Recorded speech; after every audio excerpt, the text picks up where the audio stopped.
Thank you, Lieutenant Governor. Governor, good afternoon. As the governor said, there are nearly 500,000 customers statewide without power at this time. It's largely concentrated on the South Coast, the Cape and Islands, and some up on the North Shore. Utility companies have secured additional line and tree crews to assist in repairing damages to the system and restoring customer outages, and our agencies are coordinating with them closely to make sure that continues. Many of these crews were pre-staged in advance of the storm, and additional crews, some from as far away as Canada, have been moved into harder hit areas of the state. Crews are working quickly and safely to address downed power lines and fallen trees and restore power. Hazardous winds are expected to continue throughout the day, particularly down here on the South Shore, on the Cape and Islands. Peak gusts this afternoon are expected between 55 and 65 miles per hour, and those are expected to continue through early this afternoon. Then winds are expected to slowly diminish throughout the day, but gusts are not expected to be below 35 miles an hour until 9 or 10 o'clock this evening. As soon as those winds come down, as soon as we have sustained winds below 35 miles per hour, crews will be able to go up in the bucket trucks and focus on power restoration efforts. But right now, they're able to get out and really work on the tree clearing on the ground, make sure roads are getting cleared, downed limbs are getting cleared, and so that work is already well underway. The timeline is approximately multi-day for full system-wide restoration. And very importantly, utilities remain in close contact with life support customers and critical care facilities, as well as schools. We ask for your patience as these companies proceed with their efforts, which we all appreciate, and thank the crews who are out there on the ground right now. A quick note on our state park system. The Department of Conservation and Recreation is currently assessing damage to our properties, and there are some facility closures, so please monitor that if you are planning to go out to a park, and call ahead to ensure it's open. Everyone should continue to monitor weather reports and take the necessary precautions before venturing out, and as everyone has said, assume a downed wire is a live wire. Please don't go near any downed wires. Thank you, stay safe, and we'll continue to be in touch. Sorry, I'm turning it over to Joe Nolan from Eversource. Thank you very much, Secretary, Governor Baker, Lieutenant Governor Polito, and Chair Nelson. Eversource stands ready. We have over 1,500 resources dedicated to the restoration of over 280,000 customers that are without power. I think that the point around down wires cannot be stressed enough. Right now, there's a lot of leaves, there's a lot of ground cover. We ask our customers that they should expect that every wire that's on the ground is live. We have secured over 2,000 hotel rooms for our resources. We also want to thank the administration for their leadership. They were able to expedite the crews coming in from Canada. We've got crews that have joined us from New Hampshire as well as Connecticut that's going to attack this. We have staging areas set up in Orleans. We have it in Eastham. We have it in Yarmouth, and we have it in Hyannis. To go and attack this. I want to thank our 9,300 men and women. Not all of the best linemen in the world work for the New England Patriots. They work for Eversource, and we will get that power back on, and I'm so grateful to our customers for their patience. So thank you very much. I'm Steve Warner. I'm the president, National Grid New England.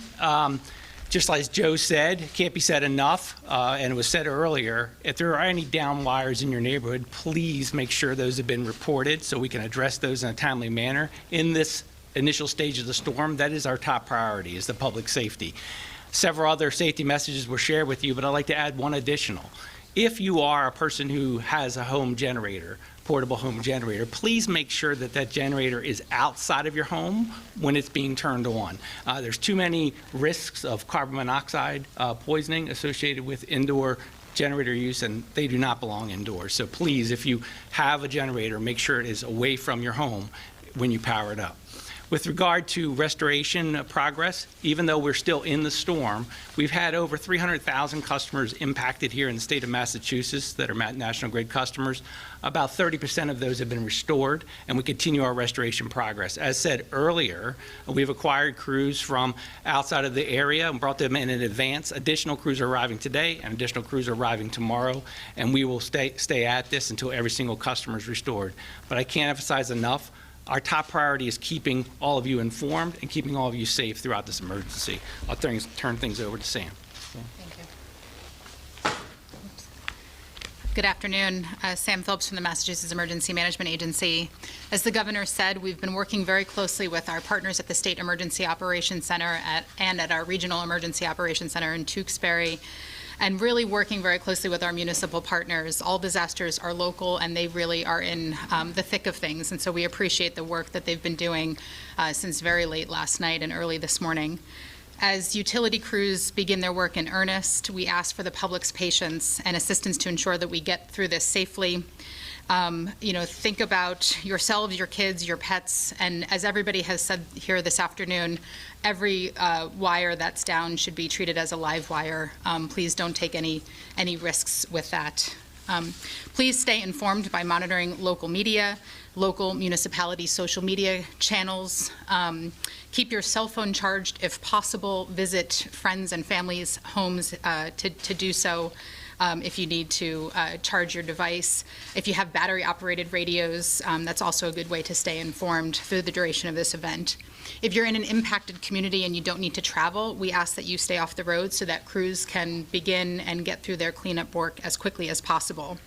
And as just mentioned, if you are using a generator for power, please do so outside your home. We want to minimize cascading consequences of this disaster and certainly have no instances of carbon monoxide poisoning.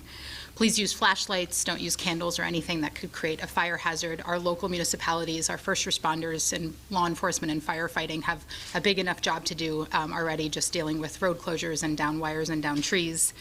And then lastly, again, if you know somebody that needs some help, be a good neighbor, be a good friend, open up your home to them. If you have power, just be a good steward and lend a helping hand. Thank you. Turn it back over to the governor for question and answers. Is there any advice for those at the gas stations right now? We saw a lot of long lines, a lot of congestion out there. Many people are worried because some stations are out of gas, can't operate right now. What's your advice for them not to panic?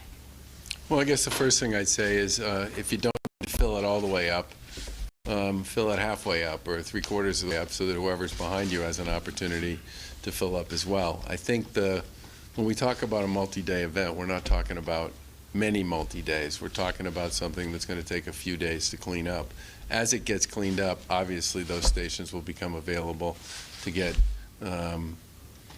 replenished with fuel. I have not heard in all the conversations I've had with people any concerns among our folks or from the people we've talked to that issue is going to be a significant one for any significant period of time.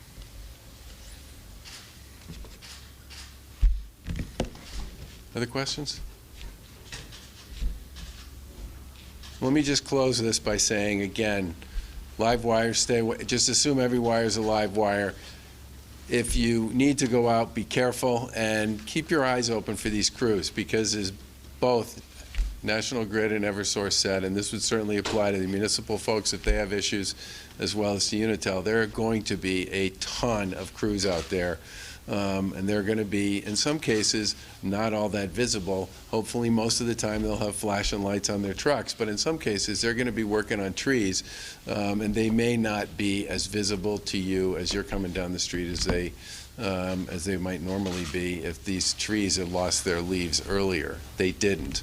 And I think it's really important we make sure we give these guys and gals enough room to actually do the work they need to do to clean the trees out and clean the roads up so that we can then get people up into the bucket trucks and get everybody's power back as quickly as possible.